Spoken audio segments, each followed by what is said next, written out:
Time and Date, we look up into the sky. We bring you exclusive footage from eclipses worldwide. We take our mobile observatory to where the action happens. Hi, Stefan. Hi, Anna. We collaborate with experts and observatories across the globe to bring you the best view of celestial events. And we ordered the Devil's Horn just for you. Now, we have to say thank you very much for your images tonight. We explain how and show why it all happens while answering your questions during our live broadcast events. That is a meteor. Find your home and even more details on Time and Date. And subscribe to join us next time.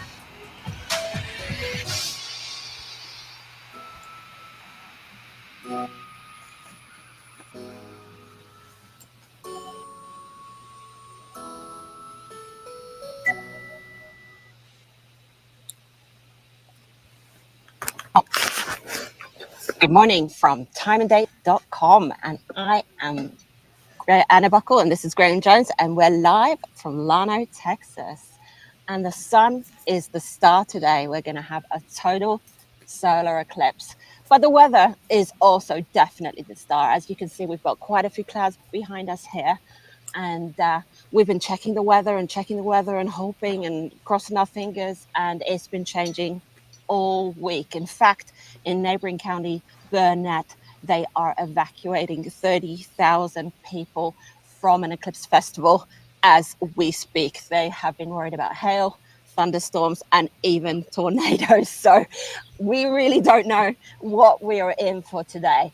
But because of those clouds, we have spread our bets. We've got a stream here from Llano, with our friend Neil Sanders, which is going to be right up the road. We've got Konstantin Bikos and Jeremy Krause. They've traveled to Arkadelphia, Arkansas, with 2 telescopes to make sure that we're looking at this beautiful image here on the screen.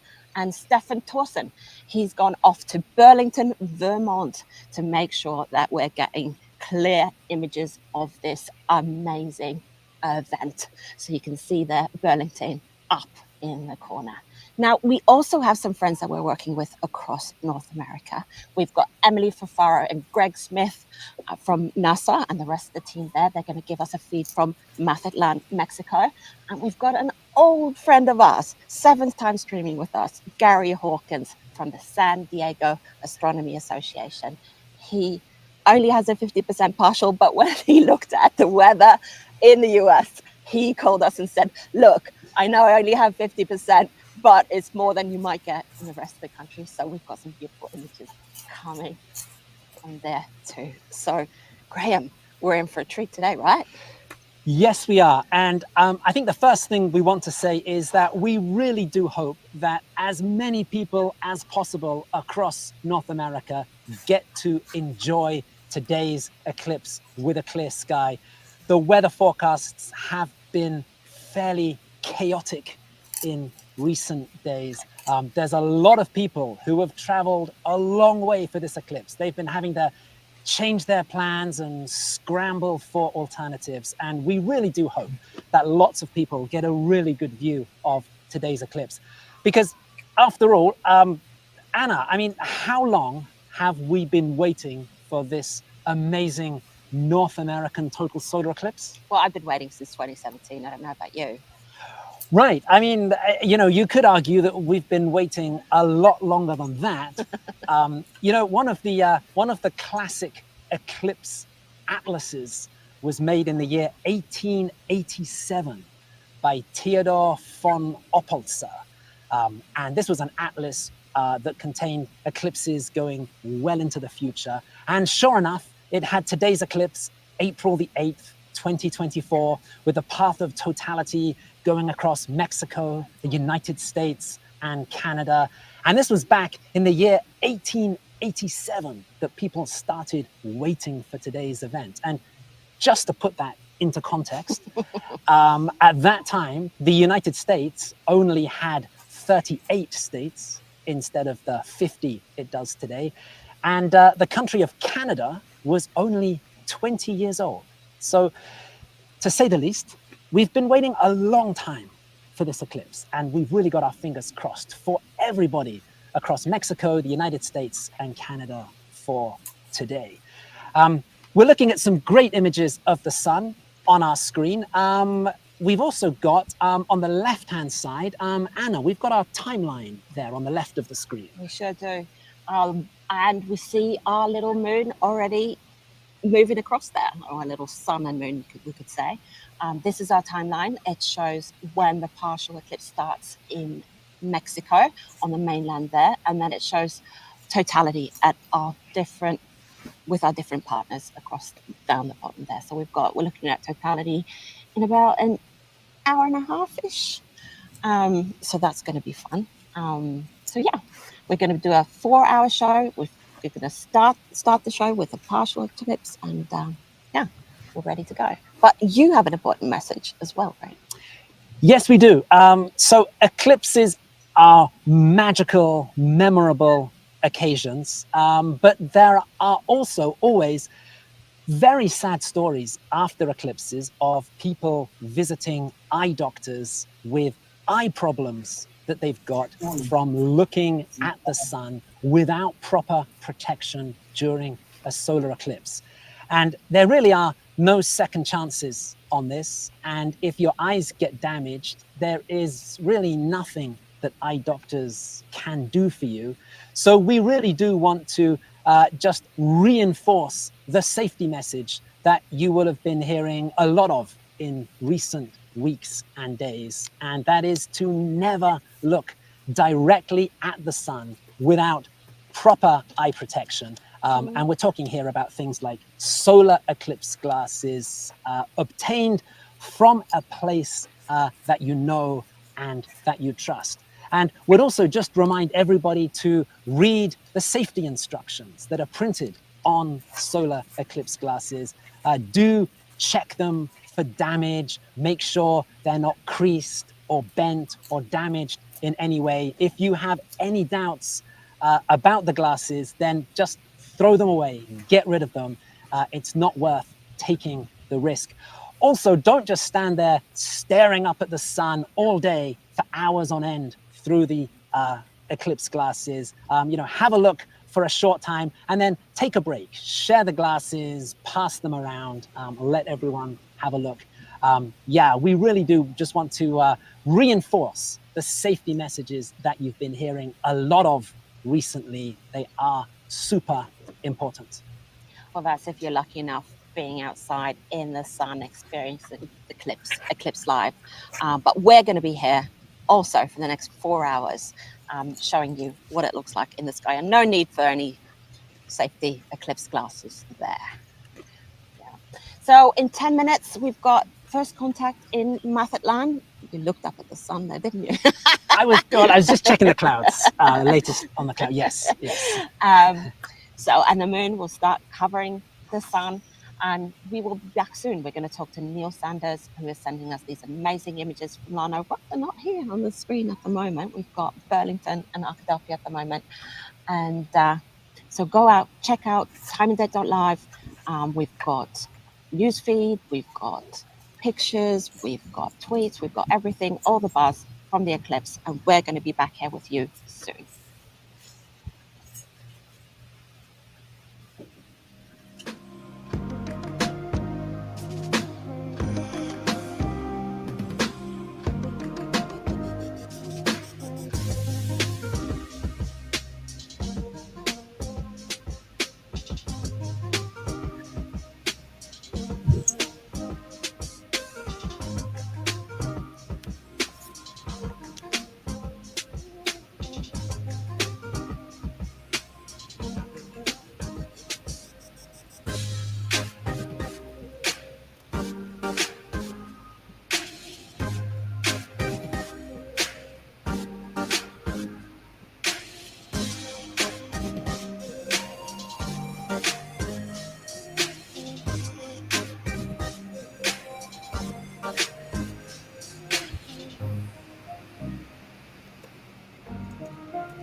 Ladies and gentlemen, I just want to give a shout out to Time and Date for allowing me to do this live stream.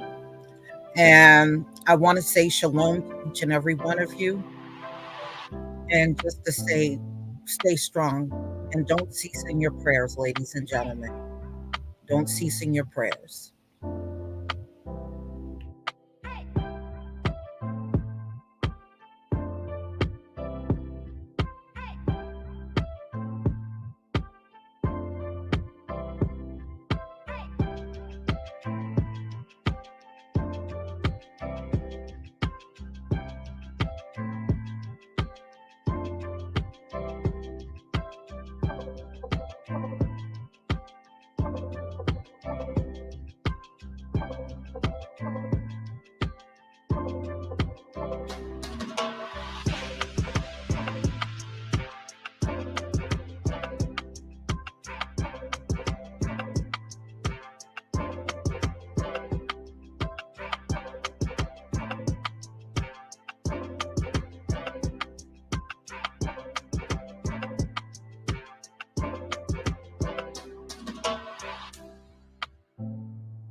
You're watching a total solar eclipse here on timeanddate.com, and we're really getting into it now. We're super excited. In 10 minutes, there's going to be first contact in San Diego. We're looking at beautiful images there from San Diego, California, from our friend Gary Hawkins at the San Diego Astronomy Association. So we're excited about having first contact from there.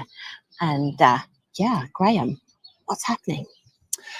Yes. Now, one thing that we've just added onto our screen there on the right-hand side is our live eclipse map. And this map is showing the position of the moon's shadow right now on the globe. So this is a map. It's currently showing the Pacific Ocean, which is where this eclipse is starting.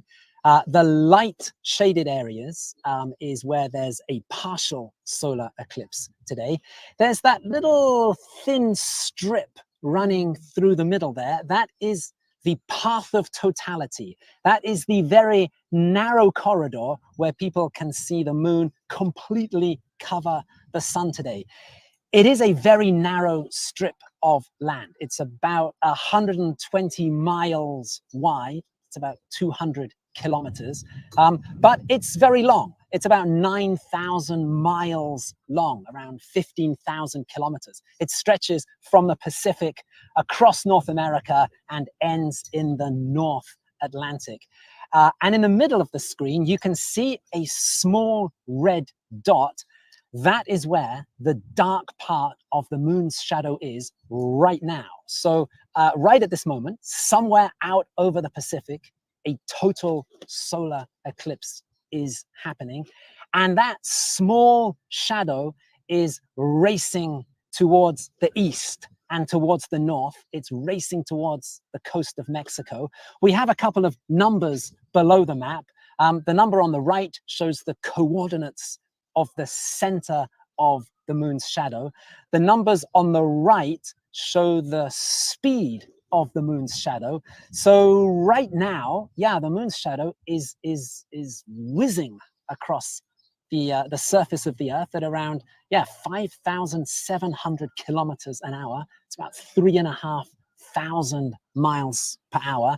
It's going to slow down as it approaches North America, but it is there. It's headed towards Mexico. We can kind of see a bit of Mexico there in the top right corner of the screen. We're going to keep this live map up on the screen for the duration of the eclipse, so we'll be able to see exactly who is getting totality at any particular time during today's total solar eclipse. And we have a special treat. We're going to talk to Neil Sanders. He's down the road from us. He's been graciously giving us a feed, struggling to get a feed with the cloud cover, but we really want to have a chat with him and see how he's going. So we're going to bring Neil Sanders up on the screen.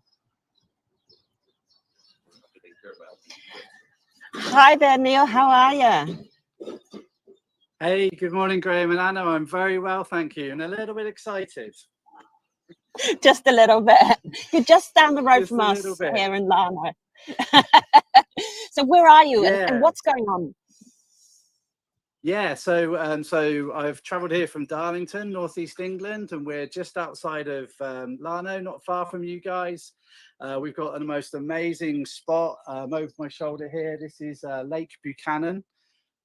So when Graham was talking about the path of the total eclipse, the center line of the eclipse literally goes through the middle of that lake. So we're just off the center, and that means that we're looking at getting about 4 minutes 26 seconds of totality here. So it's an absolutely brilliant spot. We're a little bit nervous about the clouds, but who isn't in Texas at the moment? But it's looking good. And if there's anything that UK astronomers have, it's optimism about the weather. Yeah, excellent. Yes, yeah, looking at the clouds there, Neil, I mean, yeah, you are just down the road from us, and it is looking very similar to what we've got here just up the road from you in Llano. And how's the wind on your side? There's no wind here. We're pretty sheltered on this veranda. We're staying at the most amazing ranch. So we've got a really good spot out of the wind. The shadow that you were talking about, that's going to be passing hopefully towards us from the southwest sort of direction. And yeah, so it's looking not too windy. The sun's shining at the moment. As long as it's doing that at 1:34, then we'll be very happy. Excellent stuff. Yes. And yeah, Neil, you said you're over here from the UK. You run this amazing organization in the UK called Go Stargazing, and you do all these incredible things to encourage people to get out and enjoy the night sky. We're going to be collaborating with you again in September. In fact, when we have a lunar eclipse coming up. Could you tell us a little bit more about Go Stargazing and the work you do? I will just do that in just a second as that helicopter flies over. Perfect. They obviously wanted to be on your live stream. So there they go. So Go Stargazing. So I'm a real amateur astronomer. I love getting people away, guys, looking through telescopes. It's kind of my hobby. And as a little extension of my hobby, I run Go Stargazing, which is a database of stargazing locations and events across the UK. It's a UK-based website, and it just enables people who are interested, if they have a go at looking through, if they're interested in astronomy, then it gives them all of the information they need, what to do, might go. And yeah, it's good fun. It's good fun. Yeah, it is terrific stuff that you guys do there. So good stuff. Neil, we will let you get back to keeping an eye on the telescopes and everything there. Thanks again for sending us a feed from there. We're excited to see that. Yes. And yes, I will good try luck. And get that working, Graham. Excellent. Yeah, no. I will get that Good working. stuff, and I'll look at it now. Good. And yeah, cool. And hey, thank you for all of these fabulous solar glasses as well. You're welcome, Neil. Really good brands. No, thank you. Excellent. Good luck to everybody there back in Llano. Good luck to everybody, chasing the eclipse across the USA. Brilliant stuff. Yeah, thanks a lot, Neil. Thanks a lot, Neil. All Here right, in cool. Llano, we've been working closely with the Visitor Centre over the past year or so. We've been working with Tony Gidros, Rebecca Flint, and Kim Webb. It's a wonderful town. There's about 3,000 people living here. I'm sure there's a few more here today. And they really feel like an extension of this a team, this gang. They've been welcoming us here at the Visitor Centre with water, coffee, toilets, all the things you need. At least, and internet and power for this eclipse broadcast. So we're just crossing our fingers for clearer skies so that they can experience the total solar eclipse. It's just amazing to experience totality. So I'm really got my fingers crossed. But wherever you are, be sure to look at timeanddate.live. That's where we have more information about the eclipse, some news feed, pictures, all reactions on social media. So don't go anywhere, because we're going to be right here soon as well. And we should also just say, yeah, keep an eye on our San Diego feed, because that's where the action will be starting in just a few minutes. That is true. We'll see first contact, where the moon just starts to nibble away at the sun there in San Diego. So keep an eye on this beautiful picture that we're getting from San Diego. The eclipse is also underway in Mazatlan in Mexico, and we're going to be bringing pictures from Mazatlan as well. So yes, it's all just about to start. Perfect.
Hi, you're watching a total solar eclipse here on timeanddate.com, and we're just getting started.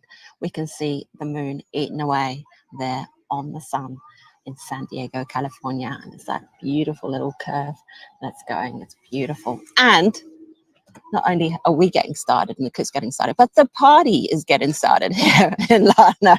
There is music, live music going on across the street, and people are excited and moving around us. And yeah, frankly, quite distracting, but fun going on around here in Lano, Texas. And you know, we're looking at first contact. There should be first contact happening right now, just above us. Let me just have a look. It's difficult to see at the moment, but there's something special about first contact, Graham, and it's that little bit of the sun getting eaten away. That's right. It's happening right now, somewhere above the clouds here in Lano.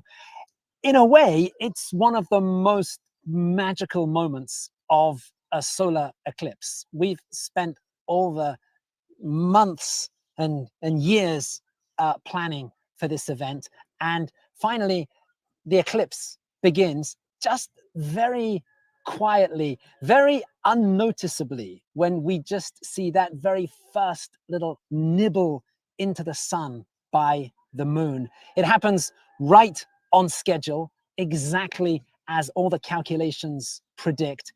And yeah, it's always pretty breathtaking when the eclipse finally happens, very undramatically up there in the sky.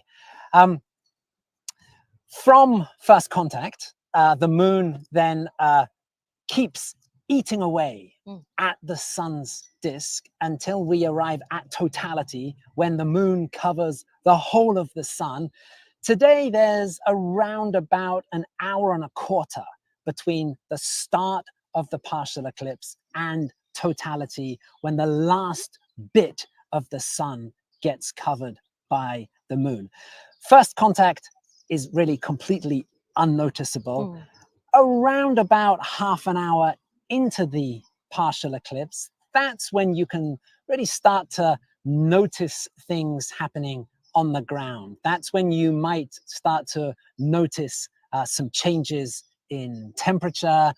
That's when you might start to notice some strange things happening with shadows that the sun is casting. As the moon is eating away at the sun, it's turning the sun into a thinner and thinner crescent. So instead of the sun being this round light source in the sky, it ends up as this sort of very thin strip of light in the sky. And where you have objects that are casting shadows, if you have an edge of an object that is aligned with that thin crescent of the sun, then it casts a shadow edge that is much sharper than one that is kind of perpendicular to that thin crescent of the sun. So you can start to notice objects having sharper and more blurry shadows, depending on how they're aligned with the narrowing crescent sun. All of that happens around about, say, half an hour into the partial phase. Right now across the United States, first contact is happening as the eclipse sweeps towards the east. For first contact, that's something you can only notice if you're really looking carefully for it. And of course, you have to be looking carefully using proper eye protection like eclipse glasses. And Anna, you've got an interesting message about eclipse glasses. Yes, because we've been handing these eclipse glasses out around town. There's loads of eclipse glasses available for people. They've got their ISO certification, they're from reputable sources. So people are lucky here in Lano to have proper eclipse glasses. But Astronomers Without Borders, our friends at AWB, they are collecting used eclipse glasses from the eclipse. And what they do is they send it to underserved communities internationally. So they take the glasses, they inspect them, they make sure that everything's okay with them, that they're not damaged or fake or anything like that. And they send them across the world for new eclipses. You can find collection centers at libraries, community centers, commercial businesses, wherever you just have to check. You can also go to astronomerswithoutborders.org to see if there's a local recycling center near you. And it's so nice to know that these things will be used for more eclipses, isn't it, Graham? Absolutely. It's a fabulous campaign that they run, and it really gives all kinds of people an opportunity to see an eclipse in parts of the world where otherwise they wouldn't be able to see anything. So yeah, great campaign to support. Stick with us here on timeanddate.live. We're enjoying great pictures from San Diego, where it's just going to be around about a 50% partial eclipse today. We're coming up towards first contact in Arkadelphia in Arkansas. First contact there is coming up at 17:31 UTC. So in around about 8 minutes from now, we'll see first contact in Arkadelphia. As soon as the clouds reveal the sun, we'll be having pictures from Neil Sanders here in Lano. So lots and lots to come. Do have a look at timeanddate.live, where we have all the updates from around the world, and pictures and blog posts and comments and all the latest news on there. And Anna and I will be back here shortly.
You're watching a total solar eclipse here on timeanddate.com, and we're looking at some gorgeous images there from San Diego, California, and Arkadelphia, Arkansas. We can see that the moon has started eating away at the sun, so the eclipse has begun in Arkansas as well. So we're excited about that. We have been experiencing some problems getting our images in from Mazatlan. There's some technical issues there. We're really sorry about that. We're trying to see what we can do, but we still have telescopes here waiting for totality, so we're not going to miss totality of this total solar eclipse. We're getting questions and comments on YouTube about the sunspots, Graham. Right. Looking at the feed coming in there from San Diego, we can see two dark spots on the surface of the sun, and those are indeed sunspots. Yeah, the sun is a big ball of plasma, kind of a big ball of charged gas, and there's lots of activity going on. There's lots of magnetic field activity going on, and there are some regions which are cooler than others. And where we have these cooler regions, that is what produces these dark areas known as sunspots. Now, Anna, the sun does have an 11-year solar cycle where we tend to go from very low numbers of sunspots to generally much higher number of sunspots. And we are nearing the solar maximum in this 11-year cycle. We are getting close to the period where we would expect to see a high number of sunspots. And so there has been a lot of expectation and a lot of people looking forward to being able to see a lot of sunspots during this eclipse. In fact, the sun is fairly quiet at the moment, and we really do just have these two sunspots that are visible on this side of the sun at the moment. So yeah, a lot quieter and a lot fewer sunspots than we might have expected for this eclipse. But yeah, on the feed there from San Diego, we can see those two dark spots, one slightly larger than the other. Yeah, slightly cooler regions of the sun's surface. But back home in Norway, we've been experiencing a lot of aurora lately, and I think that has to do with the sunspots, right? Like, it's got to do with the activity on the sun, right? It does, yeah. This 11-year solar cycle, it really that's really a cycle for how active the sun is. And when the sun is active, that's when we get more sunspots, and that's also when we get more aurora here on Earth. That's right. We get more prominences. We tend to get more solar flares. The sun is chucking out a lot more stuff in Earth's direction. So you're right. In Norway, this winter has been a good period for aurora. Absolutely. Yeah. It's just go out, look north, and you might be lucky to see some. It's really amazing. Does it affect the eclipse in any way? This active sun?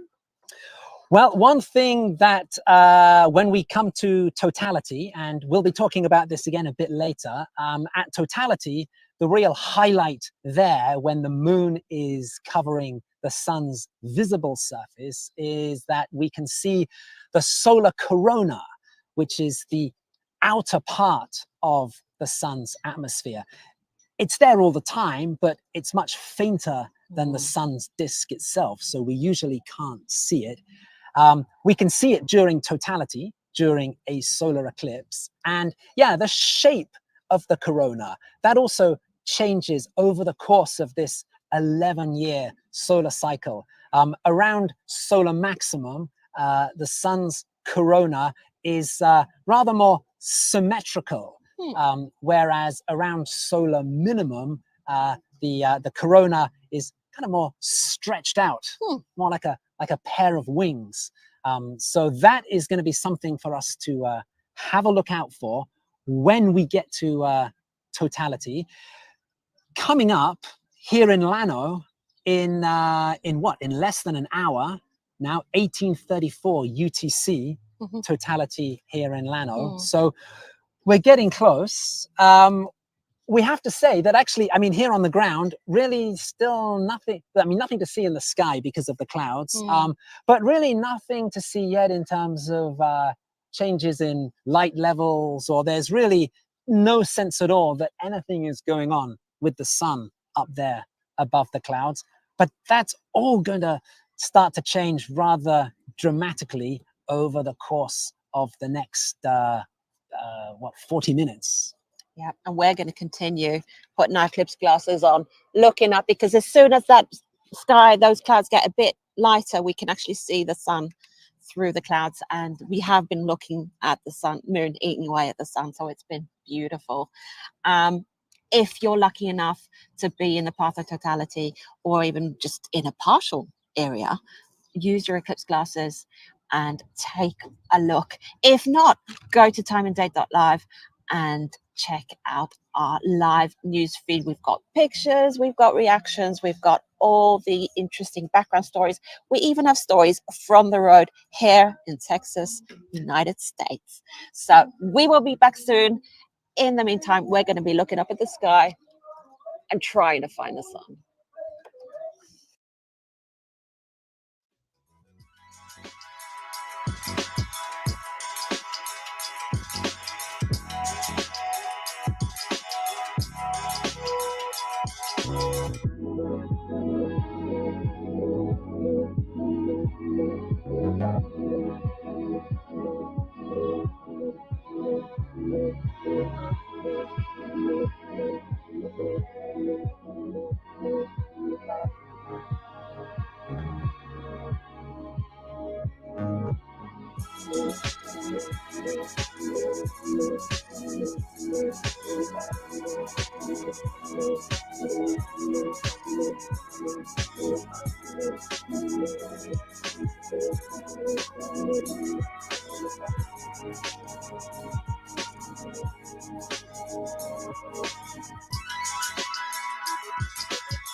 You're watching a total solar eclipse here on timeanddate.com, and we're getting excited.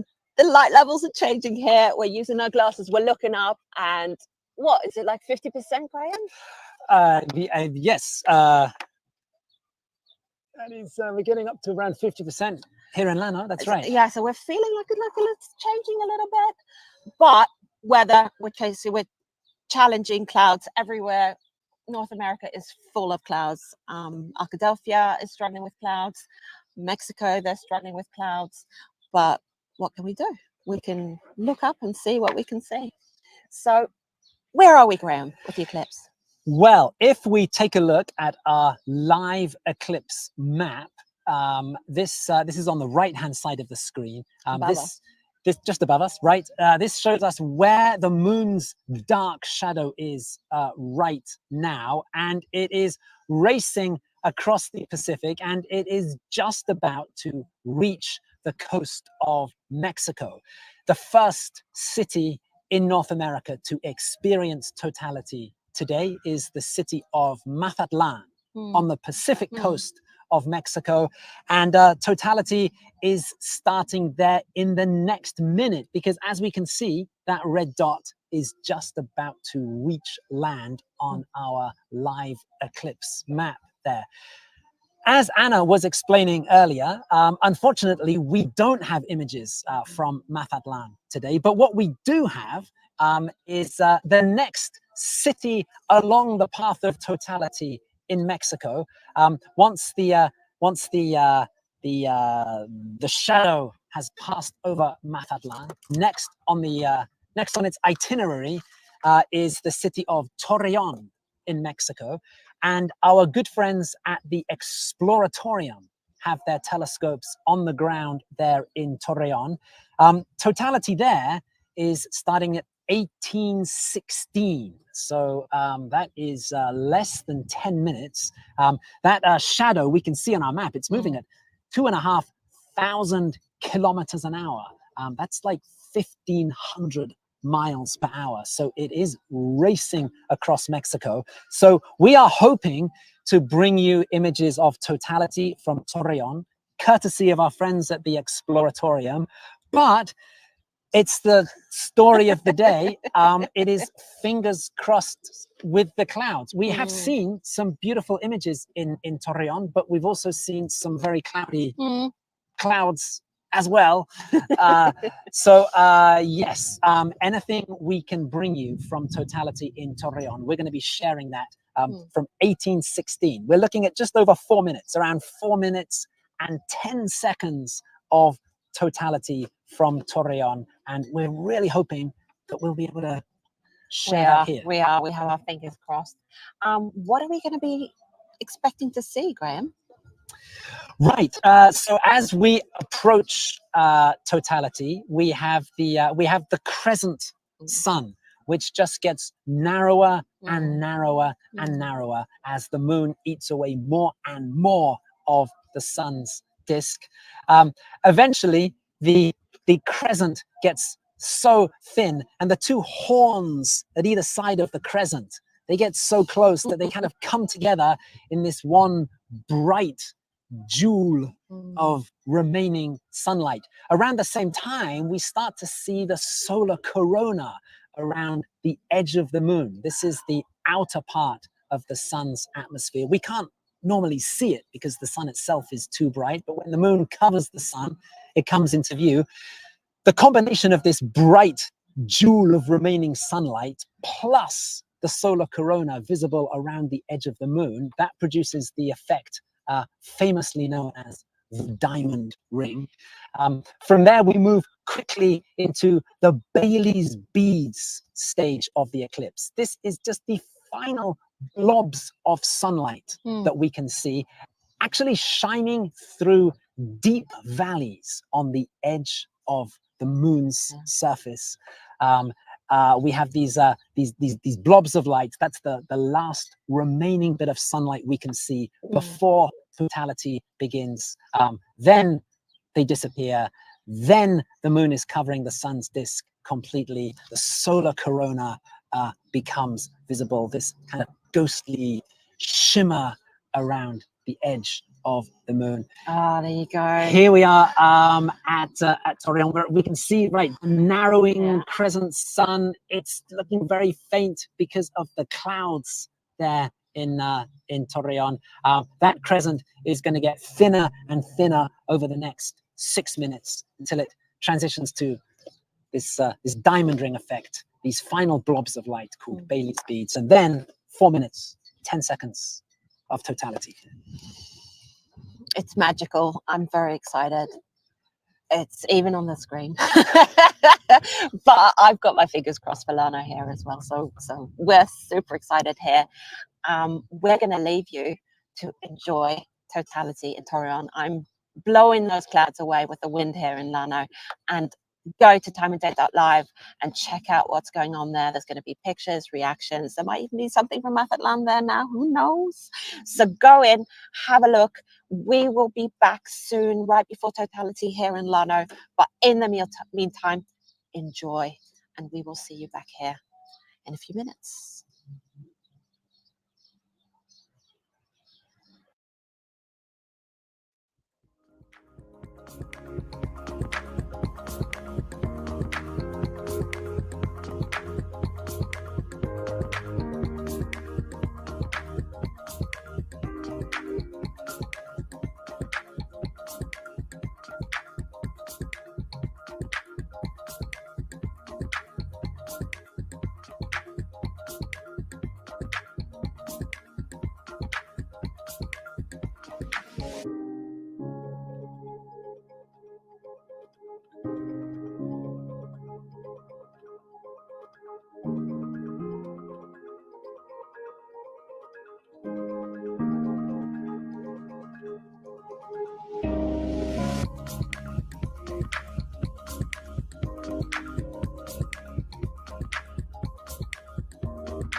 Oh, wow.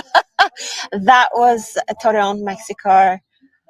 Wow. Thank you so much, Exploratorium. That was just the taste. And I'm just everybody's getting excited around here, including me. My heart's pounding. There's chattering, there's music, there's eclipse glasses up at the sky because the light is really changing here.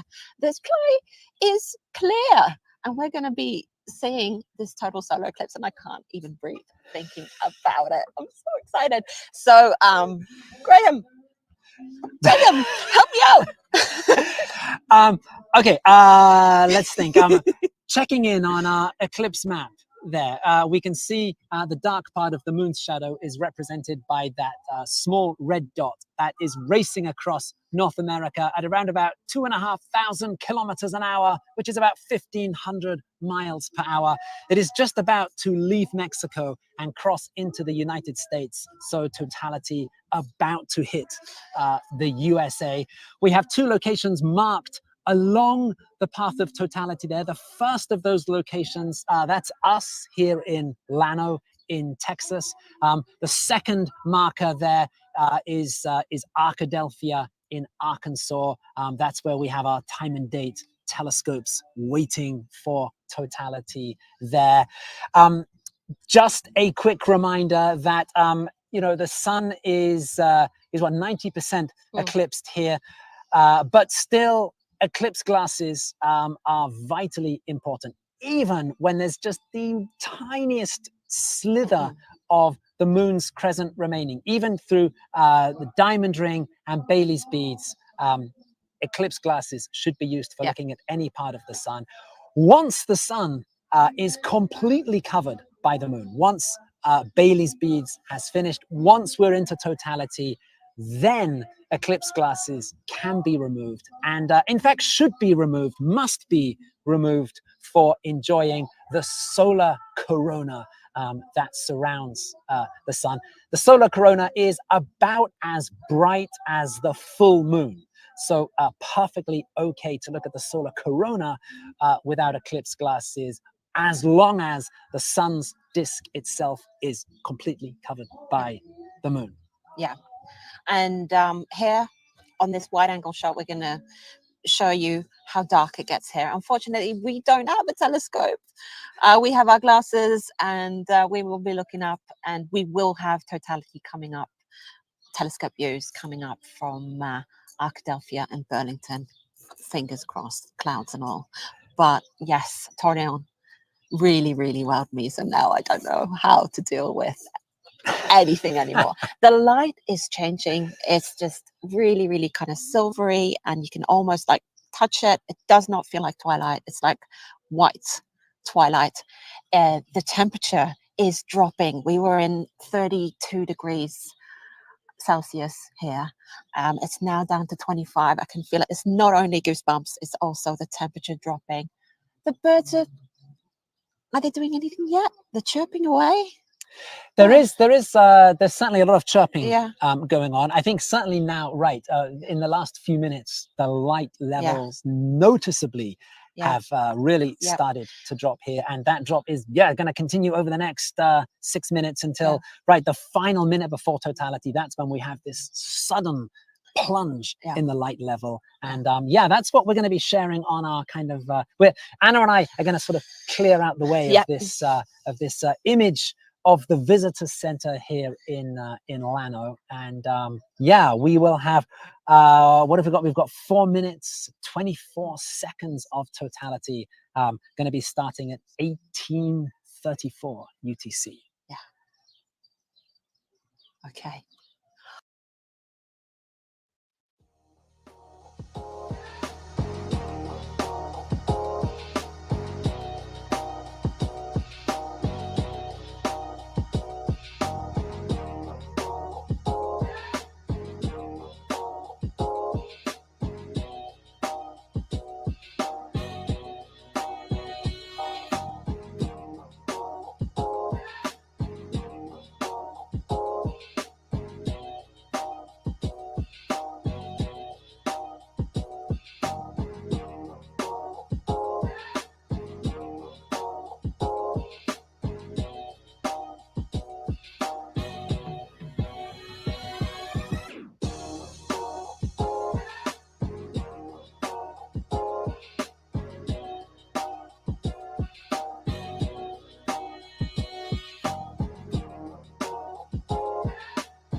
This is the total solar eclipse of April 2024, live on timeanddate.com. And we've just had a little over 4 minutes of totality here in Llano, Texas. You were watching our wide angle camera view on the Llano Visitors Center here. I think you saw how amazingly quickly the light level dropped just before totality, and just how quickly the light came back after totality as well. Anna, how are you doing here? I don't know, maybe I'll cry on TV. I am so overwhelmed. It was magical. It's like someone pokes a hole in the sky and it's just dogs barking, birds flapping about, people cheering. It really is magical. Yeah, there's a public viewing area just on the other side of the river to us here in Llano. There was a wonderful cheer went up as the last bit of the sun disappeared and the solar corona popped out in the sky. And there was also just this lovely cheer at the end when the sun came back as well. Yeah, that was quite special. Yeah, it's just like a black hole in the sky, and it's the silvery light. I can't explain it. It's not like twilight. It's just so silver, and it's just breathtaking. And if my heart was pounding earlier, it's just, yeah. Sorry, you guys. I don't have any words. I am blown away. And it really is to show how magical these experiences are. It's just, yeah. Okay. Meanwhile, the eclipse continues as the moon's shadow races across the United States. So on our live eclipse map there, just above us on the right-hand side of the screen, we can see that the moon's dark shadow, it's now left Llano. It's halfway between Llano, Texas and Arkadelphia, Arkansas. On our main image on the screen there, this is the telescope image coming in from Arkadelphia, from our time and date telescopes on the ground there. That's Constantine and Jeremy getting us, wow, fantastic images there as just that crescent sun gets thinner and thinner and thinner in Arkadelphia. Totality is starting there at 1849, so we're just about 4 minutes away there. A shorter totality, Arkadelphia is slightly nearer the edge of the path of totality than Llano. We'll have just over 2 minutes, about 2 minutes and 12 seconds of totality coming up in Arkadelphia, starting just in the next few minutes. So the totality in Llano, we showed that on the wide screen. For the totality in Arkadelphia, we're going to enjoy that one through the telescope view there. We still have, by the way, let's not forget Burlington in Vermont, up in the northeastern corner. The partial eclipse is going great guns there. Totality in Burlington coming up at 1926. So still a lot of emotions to go through. Absolutely, absolutely. But yeah, things are getting really exciting in Arkadelphia. So we're gonna leave you to enjoy just over 2 minutes of totality there in Arkadelphia, and we will be back after that. Don't forget also timeanddate.live for all the latest photos and updates and comments about the eclipse. And Anna's gonna have a little lie down, and we are gonna be back after totality in Arkadelphia.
Welcome back to this total solar eclipse on timeanddate.com. And we have to say, we really hope that that lots of people across North America are being as fortunate as we've been today with the weather. Right here, we've had 3 spectacular totalities so far from Torreon, here in Llano, and from Arkadelphia. And yeah, in particular, we saw some lovely effects through our telescope feed there from Arkadelphia, especially some prominences around the edge of the sun. These sort of little spikes coming off the edge of the sun. We were talking earlier about sunspots, and at the moment there are maybe fewer sunspots than we might expect at this time, because we are nearing the peak period of solar activity. So on the face of the sun, we've kind of had a disappointingly few sunspots, but around the edge of the sun, we have been treated to some really spectacular prominences. We could see it with the naked eye when we were looking at it in the sky here in Llano as well, the prominences. Right, yeah, just exactly right. With the naked eye, we could just see this sort of bright red sort of spike on one side of the sun. So we've been really fortunate with that. We also got some beautiful images there of the solar corona as seen through the telescopes from Arkadelphia as well. And it was that even round corona that you were mentioning. That's right. Yes, because we are near the solar max, as it's known, the peak period of solar activity. That's when we generally have a more symmetrical solar corona. And yes, we did see that in our pictures there.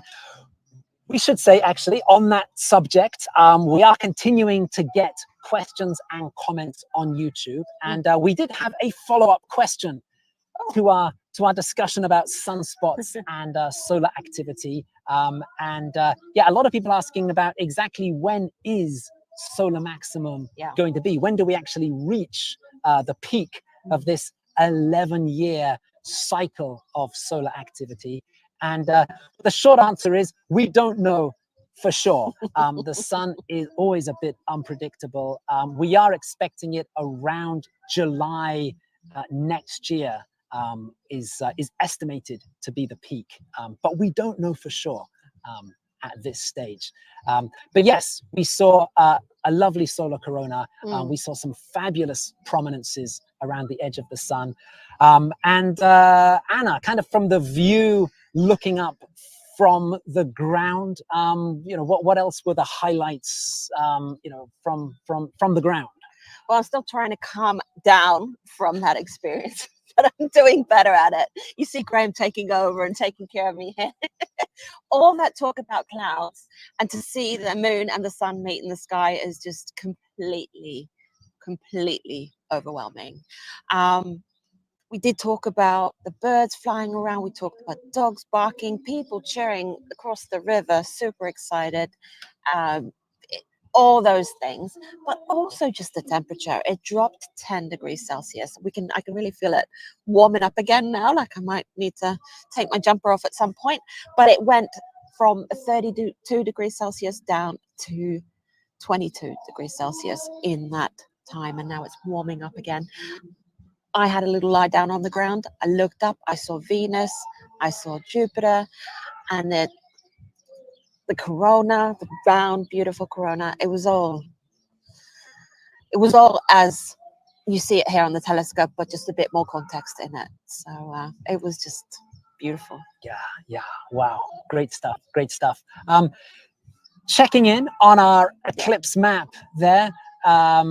We can see the moon's shadow continuing to speed across the United States. The next marker we have on our map there, that's up in Burlington, Vermont. That's where we have Stefan on the ground there in Burlington. He's been getting fantastic help and support from the organizers there in Burlington, and at the moment looking good there, and lovely clear image of the eclipse happening there. Totality in Burlington, well, we have that also on our timeline there on the left-hand side of the screen. That's coming up at 19:26. So just under half an hour. So yeah, that's right. Yeah, well, it's more like quarter of an hour. True. Yes. True. And we'll have a little over 3 minutes of totality in Burlington. Looking back at our eclipse map, the numbers there are beneath the map. The numbers on the right are showing the speed of the moon's shadow, and we can see that as it now gets towards the end of the path of totality, the speed of the moon's shadow is slowly rising. And just as we look at those numbers, we can see them slowly ticking upwards. This is because the moon's shadow is moving across the globe, and as it gets towards the edge of the globe, the Earth is curving away from the shadow. So when we see the shadow on the map here moving across the surface, its speed is increasing on the map because it's actually kind of skimming off the edge of the globe as the Earth kind of curves away from it. So we'll see that speed continue to tick up towards the end of this eclipse. So even though Stefan is close to the center line there up in Burlington, Vermont, he's up at the Science Museum there. His totality won't be 4 minutes and 25 seconds like here. That's right. That's one of the things that affects the length of totality at different locations. One of the factors is how close you are to the center of the path, and that was really the big difference between Llano and Arkadelphia in terms of our difference there. We had about a 2-minute difference in the length of totality. We were pretty much in the same part of the country. The difference there was that, Llano very close to the center of the path, and Arkadelphia was much nearer the edge. Burlington and up in the northeast corner, totality times are coming down because the moon's shadow is moving across the map more quickly. Exactly right. Yes. So that is the next highlight coming up, totality in Burlington at 19:26. Stay with us on timeanddate.live. Don't forget to check out our amazing blog where Aparna is posting fabulous images and reactions from people across North America. And Anna and I will be back here very soon.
You're watching a total solar eclipse here on timeanddate.com.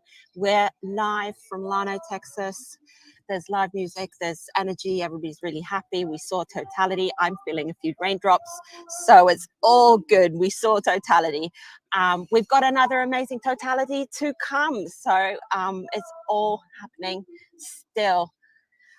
Yeah, what are we supposed to look for next? Absolutely. Well, just to say that we can keep an eye out for some of these prominences. We've seen some great examples of these today.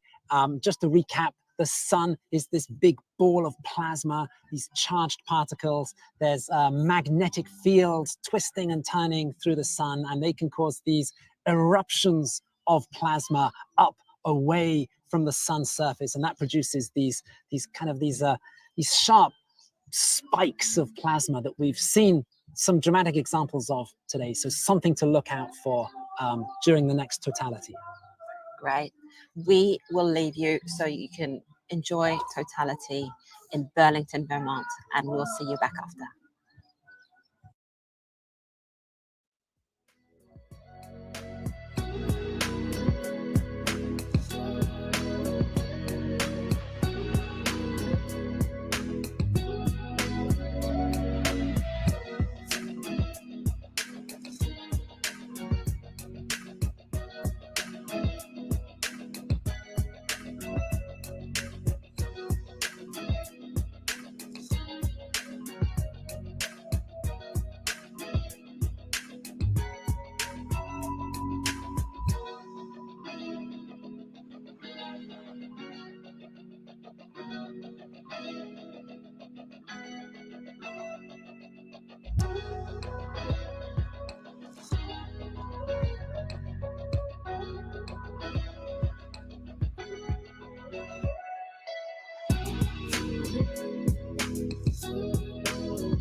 You're watching a total solar eclipse here on timeanddate.com. We're streaming live from Llano. There's still a partial in the sky. It is behind clouds again. The cloud just opened for the eclipse, went, oh, and it opened up, and we got to see it. Nature is back to normal. People are getting in their car, their cars, they're packing up. We're not packing up. We've still got more fun to go here. And it's just all still happening. And yeah, there's a few drips from the clouds here, actually. A little bit of mugginess. I've got my shirt off. So yeah, it's back to normal here. It is. Things are really back to normal. Absolutely. And we have enjoyed some spectacular totalities from the Time and Date telescope teams out across the United States today. We saw amazing totality from Arkadelphia, Arkansas. That was from Konstantin Bikos and Jeremy Krause running the telescopes there. They were, Anna, supposed to be here Yes, with us in Llano, but the forecasts have been so changeable over the past few days that yesterday breakfast time they took the final decision to head northeast up into Arkansas, and wow, they picked a fantastic spot. They really read the weather maps perfectly, and they got those fantastic images. And yeah, that was terrific stuff. Our second Time and Date totality came from Burlington, Vermont. That is Time and Date's CEO and chief eclipse chaser. yes, extraordinaire. Extraordinary, right? Stefan Thorsen, and wow, again, a spectacular telescope view of totality from Vermont. But I still can't get over that view of it getting dark. Now, we had to get out of the way during totality here in Llano, but now we got to see how dark it gets on the screen as well. And the people on the banks of the water, they're just absolutely reacting to that. Yeah. Actually, another nice thing we saw on that wide angle view in Vermont is that we also saw, we saw that things went dark, but we also saw around close to the horizon, we saw that there was still a bit of light there. The moon's dark shadow, by the time it reaches Earth, it is quite small. And yeah, in that view from Burlington, we could see kind of the brighter edge of the shadow there. By the way, it has just it's just started raining. It is dripping here on our in Llano, Texas. So yes, it just proving how fortunate we've been. We will be talking to Stefan in Burlington in about 15 minutes time, so we can find out more about his adventures in the Northeast. Yes. We're getting questions again on YouTube. People are curious, they're asking questions. It's wonderful. So why does the eclipse move from west to east? Right, we can see on our live eclipse map there, and by the way, we can see that the totality shadow there is just about to leave land there. That is the final bit of Canada that is experiencing totality now. Then the moon's shadow moving out into the Atlantic, and we'll be finishing worldwide at 1955. Will be the last spot on the globe to see totality today. That will be out in the middle of the North Atlantic. So the question is, right, why is the shadow moving to the east when the sun and the moon, as we see them, move to the west? Well, it is true that the sun and the moon, they rise in the east, they travel across the sky, and they set in the west. But that's not to do with the movement of the moon. That's to do with the Earth's rotation, creating the movement of those bodies in the sky. In fact, the moon does move in the other direction. The moon does move from the west to the east. If you look at the moon's movement across the background of the stars, for example, you will see that from one night to the next, it is slowly moving in an eastwards direction against the background of the stars. Now, the whole thing is moving across our sky towards the west as the Earth rotates, but actually the movement of the moon itself is in the opposite direction towards the east.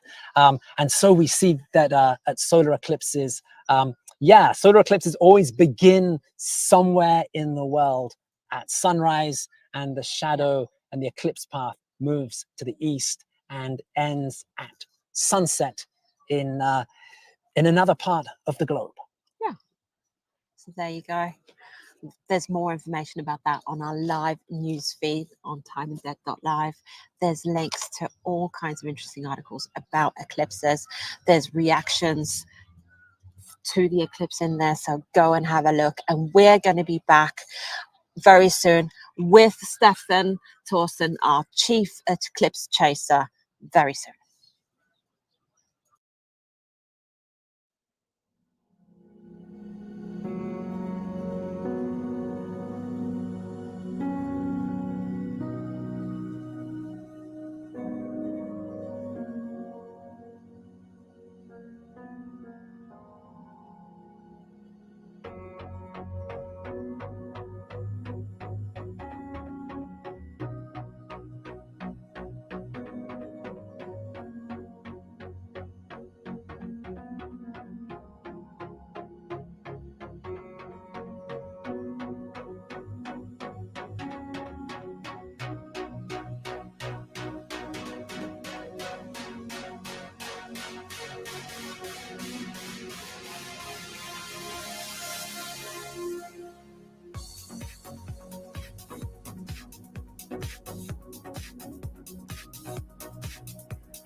we're still watching a total solar eclipse here in Llano, Texas. It has ended, unfortunately. I did put on my eclipse glasses and see the moon say goodbye to the sun. It was very special, that as well. You're laughing. and we should also add that we have removed that live eclipse map now that was showing us the position of the moon's dark shadow on the surface of the Earth.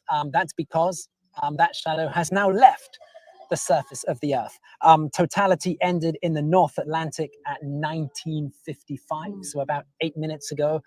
And that part of the moon's shadow, the part that causes total solar eclipses, it won't touch the globe again until August 2026. And that's the next time we'll see a total solar eclipse anywhere in the world. Wow. That's a while from now, but still, we'll be there. Oh, we'll be there for that one. Yes. So we've been looking around. Traffic is building up on the road. Sirens are going off. Police is trying to weave through the traffic. Llano is split by a river, so there's a bridge across, single lane on each side, and that was something they were worried about with crowds. So maybe the clouds actually helped it being quite a safe eclipse here in Llano. But in Burlington, things are still going on. Stefan Torsen, he delivered some amazing images of the moon and the sun and the crowds at Echo Science Museum. And we want to say a big, big, big thank you to Nina and Travis for helping him out there. And we can get Stefan on now. Hello. Hi, Stefan. Hi, Anna Graham. Hey, Stefan, good to see you. And hey, yes. The first thing we want to ask you, Stefan, is we had our Texas team down here where we were planning to have our telescopes here in Llano, Texas, but at the last minute, Konstantin and Jeremy decided to spread our bets, and they headed off to Arkansas. But you, Stefan, were always planning to pick your location in the northeastern United States, at the last moment, deciding, almost the day before where your location was going to be. So, I mean, why did you decide to leave it so late, to pick a location? And, how did you eventually end up in Burlington, Vermont? The weather is generally not that great in this area of the US, so it's very hard to kind of make a commitment at a single place because, Texas is a more likely place to have good weather. That's why we picked that you were there, obviously. But for us, we flew into New York and had that as a base with a rental car there, so we could go quite far in any direction, more or less, of the path. New York is outside of the totality path, but still it's kind of close to a lot of places in the totality path. And we also had the option of flying out of New York to a bit more remote locations because New York obviously has kind of a good number of flights. So that was we actually had an option to fly to Indiana and fly and get a rental car there, but we didn't exercise that option. So we did decide on Burlington after trying to find, we kind of saw the weather was going, the forecast, where actually turning this area, which is generally the worst area in terms of chance of seeing it. And when it turned out to actually be the best, we decided to go here. But the final decision was actually made this morning, the final decision. Yes. Yeah, fantastic. And I mean, well, great call, Stefan. I mean, you called it just perfectly on that. And it has been strange, actually, how the weather did sort of turn around. But yeah, we were historically expecting much better weather down in the southwest. But yeah, really, the northeast had much better pick of things. Yeah. Yeah. So, Stefan, we've been stressed over here and feeling the emotional impact of the eclipse. And you've been making decisions really on the fly. So how does it feel now that totality and the amazingness. And how was it for you to experience this eclipse? The kind of the biggest fear is that you go to a place where you can't see it because and you can't stream it. So there were clouds coming in, and we had clouds almost all day, but they'd be very high clouds, and the telescopes do a good job kind of watching through them. So and I haven't tried that before in a total solar eclipse, how it actually looks. So I was a bit sort of uncertain if this would be a good thing or not. But I'm very happy that we ended up in Burlington, which has been an amazing place, and the museum people have been super helpful to get us power and internet and our own spot and helping us with everything. So thanks a lot to the Echo Science Museum. And did you cry like me? No, I'm not a crier, you know that.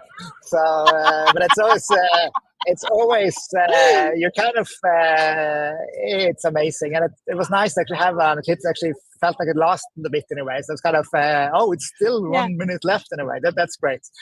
Because you're a bit busy in the beginning with tuning everything, your equipment, and then you actually get a little bit of time to enjoy it. In the previous eclipse in Australia, I had was nearly a minute, and I had like maybe 5 seconds I could actually view it with my eyes. But otherwise, I was busy with everything. Well, you really did it, Stefan. Amazing, beautiful images, and we were clapping for you here in Lano. Beautiful images. And it was also very nice to actually be here with all the crowds. There are thousands of people here, not in Burlington overall. So there's been just hearing hearing people's reactions. It's fantastic. Yeah. Wow. Wow. Well, we're going to take a deep breath. We will be back one last time. Thank you so much, Stefan, for joining us, and we will be watching Stefan's images for a bit longer. That's right. We should say that the eclipse continues until 2037 UTC there in Burlington. So we've still got nearly around half an hour of partial eclipse to enjoy there from Burlington. So please don't go anywhere, and we will be back soon to tell you more about what's coming up next.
Welcome back to timeanddate.com.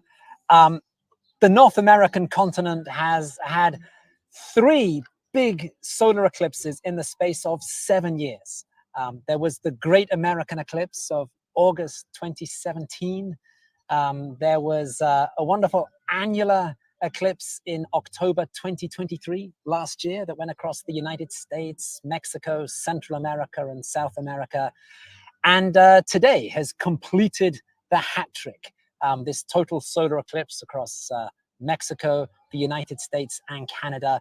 But the curtain is coming down on this, this amazing run of 3 big solar eclipses across, across North America. We're just really watching the end of things here in Burlington, Vermont. The partial eclipse finishing there at 2037 UTC, so about 12 more minutes to go there. We do, however, have more eclipses coming up. Eclipses come around about every 6 months or so, and they come in pairs. The next pair of eclipses coming up, we can have a look at them. Check the dates on the screen now. Here they are. We have a partial lunar eclipse on September 17th/18th. Yep. This will be visible across North and South America, Europe, Africa, and the western part of Asia. We'll also be streaming it live on timeanddate.com. 2 weeks after that, we have an annular solar eclipse across Chile and Argentina. An annular solar eclipse is where we get another perfect alignment of the moon and the sun, but the moon is a bit further away from the Earth, and it's not quite big enough to cover the sun completely. So instead of a total eclipse, we get an annular eclipse where the sun forms a kind of a silhouette, a ring of fire, and the moon becomes this kind of black silhouette against the sun. That's on October the 2nd, and again, we'll be covering that live here on timeanddate.com. Anna, I think you have a few thank yous that we want to say for today. Yes, I have a cheat list, and you have to bear with me for looking down because there's a lot of people we want to thank. And I'm going to get out of breath like I always do, but that's part of the fun. So we want to have a big thank you to our streaming partners. We've got Neil Sanders down the road from Go Stargazing UK. We've got Robin Higdon and the team from Exploratorium in San Francisco. They got saved up bacon with that lovely image from Torreon, the totality from there. We've got Emily Fafaro, Greg Smith, and the team from NASA. We did miss out on their images, but we're still love them very much. We've got Gary Hawkins and the San Diego Astronomy Association. We've got Jean at MSJP, and we've got the team at Office Hours Global. Also, we've got Tony, we've got Rebecca, we've got Kim. They're all down back there in the visitor center, and we love you so much. Massive thanks to Konstantin Bikos, Jeremy Krause, and Stefan Thorson for those amazing telescope images. Let me scroll on my screen. We shall not forget the wonderful people at home. We've got Gustav Nödland. Oh God, I'm saying it in English. Gustav Nödland, Daniel Fuglestad, Andy Adner, Ada Opera, Jason Lydiot, Aparna Kerr, Sarah Kornberg, Matthew Gunderson, Kobe Weinans, Adalbert Michelik, David Duskin, and Anya Smith. We're going to leave you with these images of the moon leaving the sun. And as always, on Time and Date on Live, you can find everything you need to know about the eclipse. We're going to see you in September.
Time and Date, we look up into the sky.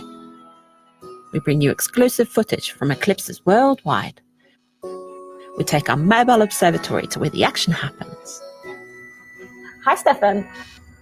Hi, Anna. We collaborate with experts and observatories across the globe to bring you the best view of celestial events. And we ordered the devil's horn just for you. Now, we have to say thank you very much for your images tonight. We explain how and show why it all happens while answering your questions during our live broadcast events. That is a meteor. Find your home and even more details on Time and Date. And subscribe to join us next time.